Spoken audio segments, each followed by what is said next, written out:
Hi, everyone. This is FISICO Lounge, part of the FISICO Festival in Alba, the Alba International Physical Theater Festival. What we're doing today, we're starting a series of interviews with people who are involved, whether directly or indirectly, in the physical theater world, the festival, any theater maybe in general. And I have the honor today of interviewing Paul Levy of Fringe Review, and I'll let Paul talk now. Paul, so can you explain us what Fringe Review is? So Fringe Review is an international online publication that looks for good performance, good theatre, good performing arts. And I guess what's unique about Fringe Review is that the reviewing has a very unique policy. We're one of the few sites that doesn't use star ratings, and all of our reviewers are practitioners. So it sounds like I'm insulting journalists, which I don't mean to, but we're not journalists unless the reviewer has experience of dance, being a director, a creator. It can be past experience, it can be current experience, but they don't tend to then review that work unless they've got that experience.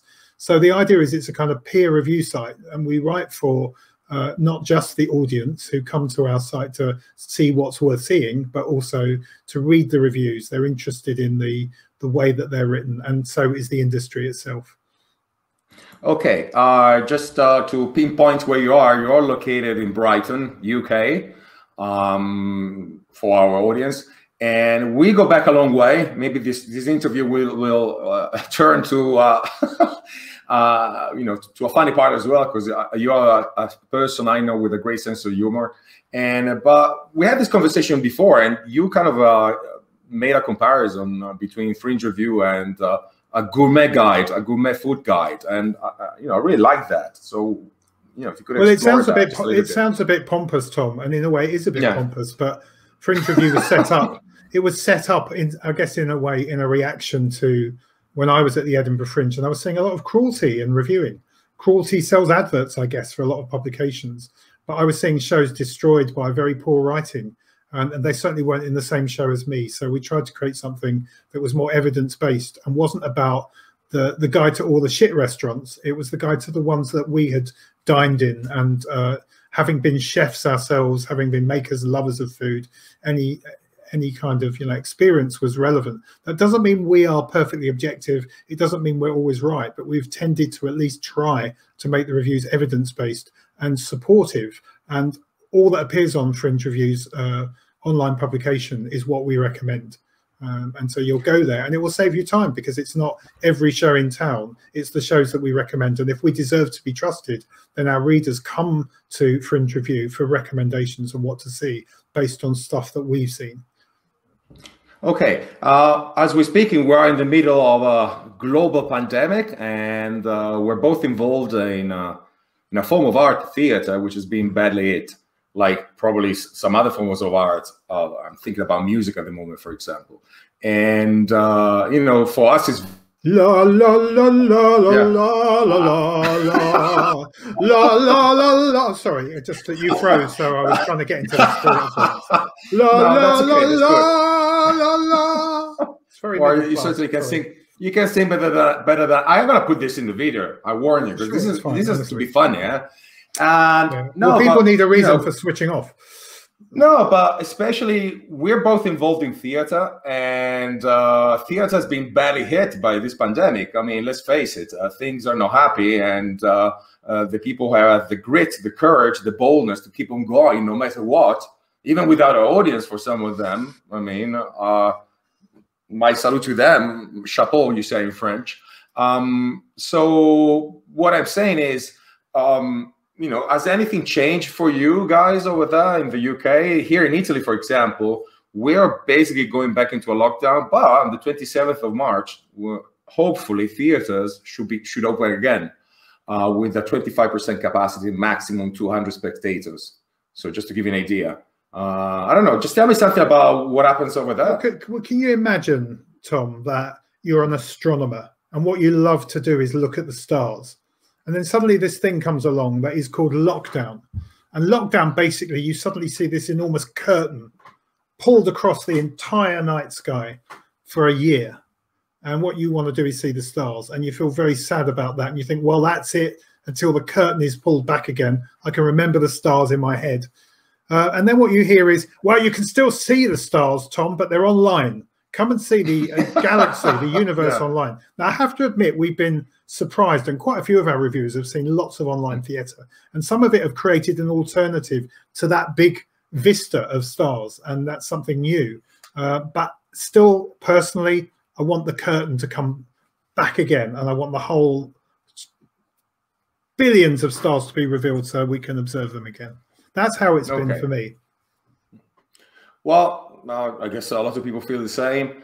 I understand also that you organize these sort of gatherings with all the reviewers of Fringe Review. I participated to a couple of them that were very interesting, and it was inspiration in a way, just because.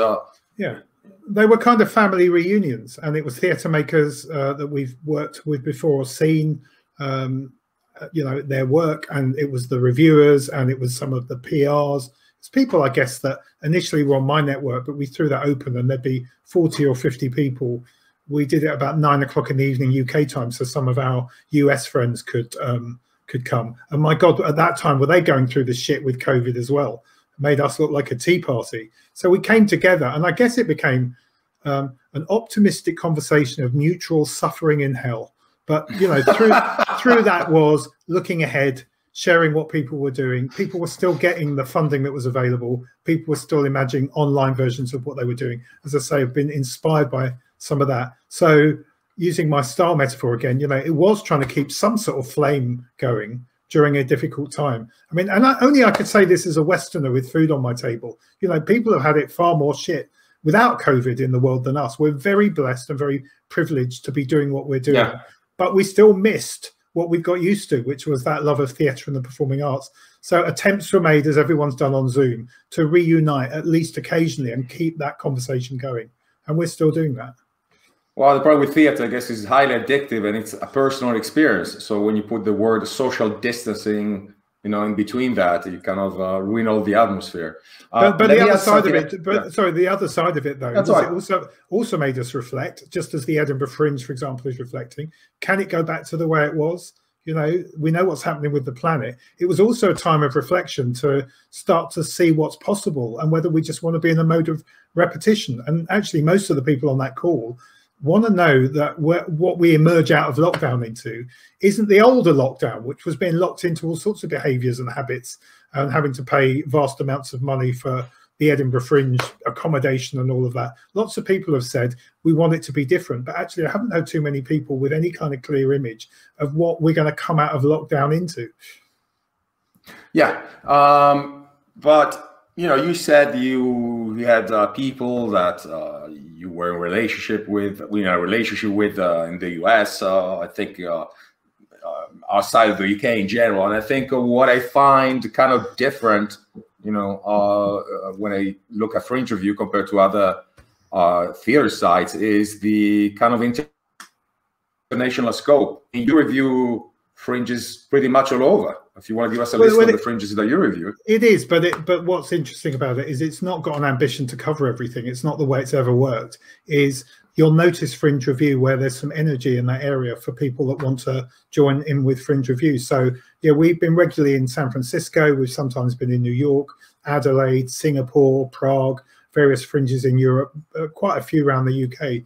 But that emerges around people's energy. What we don't do is sit there with some sort of ambition. There's certainly no financial model to sell lots of adverts. We sell a few to cover a few of the costs, but it's more about the passion. So where we are, we might not be there next year because there simply isn't the wish of the people there to do some reviewing. And that's great because it means we're emergent, but it also means we're a bit like that universe in terms of stars, you know, coming into being and dying.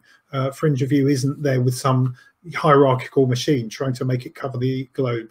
It's kind of everywhere and nowhere at the same time.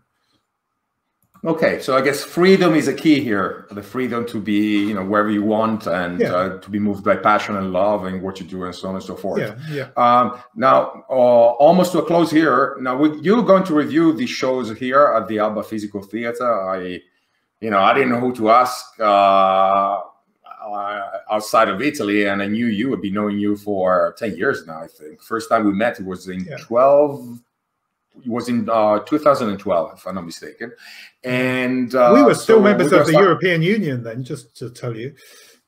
Yeah, Brexit is in the background, but you know, as far as I'm concerned, the UK is part of Europe. If you consider Europe as being a civilization and not just the European Union, so so it's counterintuitive, but it's going to be a very British festival as well in a way. I don't know. Yeah, but I guess what's going to happen is how Fringe Review works. So you get in touch with me. You have an exciting festival.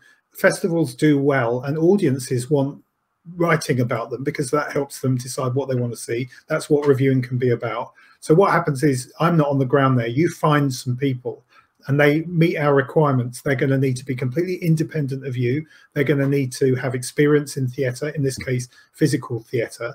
We'll kind of onboard them, as we say. We'll give them a little bit of training on how things work. And they'll come towards us because they believe in our values about how we write. Then they'll have their own voice and they'll do some reviewing. They won't have any conflict of interest with anyone they review. So there's quite a high level of ethics in the values of Fringe Review. But the reason we'll be reviewing, and very excited to, will be because there are people there who buy into our values, would love to do some reviewing. And so suddenly Fringe Review is at your physical theatre festival and may or may not be there next year.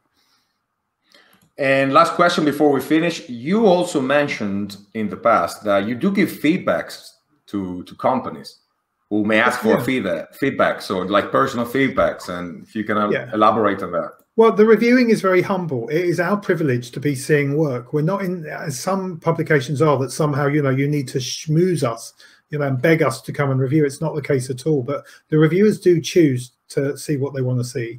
And if they believe they can recommend that work, they will write in a very constructive way, still critical, but with evidence, and they will write about that show and give it a rating. And we've got lots of different ratings for the shows. But if that show is something they feel they can't recommend, and there could be lots of reasons for that that are subjective, and it can also be that that could be the only review that show is going to get. What we do is we uphold the right of silence, and we offer that feedback to companies if they want it privately. Not all of them take up that offer, but it opens up that idea of a dialogue between practitioners to improve work. And what that means is what you will read on the Fringe Review site are shows that we recommend. We're the good Fringe guide, a bit like the good food guide. Okay, we're just about finished. If you want to leave your contacts, you know, in case somebody wants to contact you, also the address of the website, and you're not, you know, obliged to, but if you want to tell us something about what is happening up there in Brighton, because Brighton, by the way, has the second largest Fringe festival in Great Britain, so I'll be very interested in what is happening up there as well. Well, it's a moving feast because we don't know what's happening with COVID. But if the scenario is that cases continue to fall, but as we record this, I think around the, was it the 5th, 6th of March or something like that, 2021, cases in the UK have fallen dramatically. But now we're hearing that the rate of decline is kind of slowing down again. There are scenarios with variants where this picture could change. But if the picture doesn't change, we have an opening up of the UK economy. And so if you take Brighton Fringe, they rather, I think, smartly change the date from May to June. And that, Tom, you've frozen again. La, la, la, la, la, la, la, la. Keep going, keep going. Now you were saying that sorry, I interrupted you.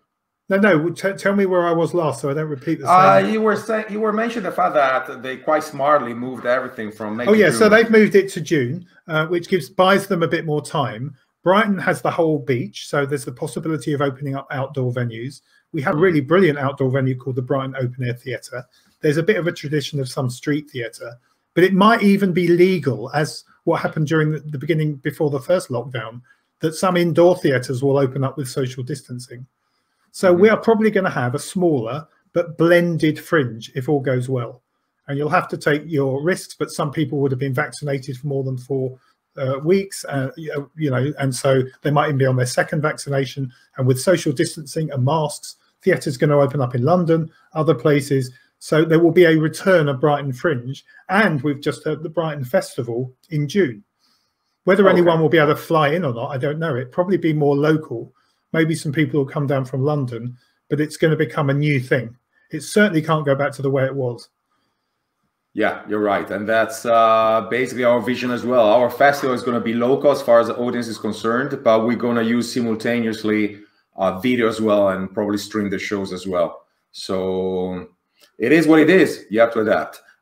So your contacts, I don't think you mentioned your contacts in case somebody wants to get in touch with you. We're on all the social media at Fringe Review. There's a contact link on Fringe Review where you can send us a message straight away. Okay. Well, Paul Levy, Fringe Review, thank you very much. La la la la la la la la la la la la la. Thank you.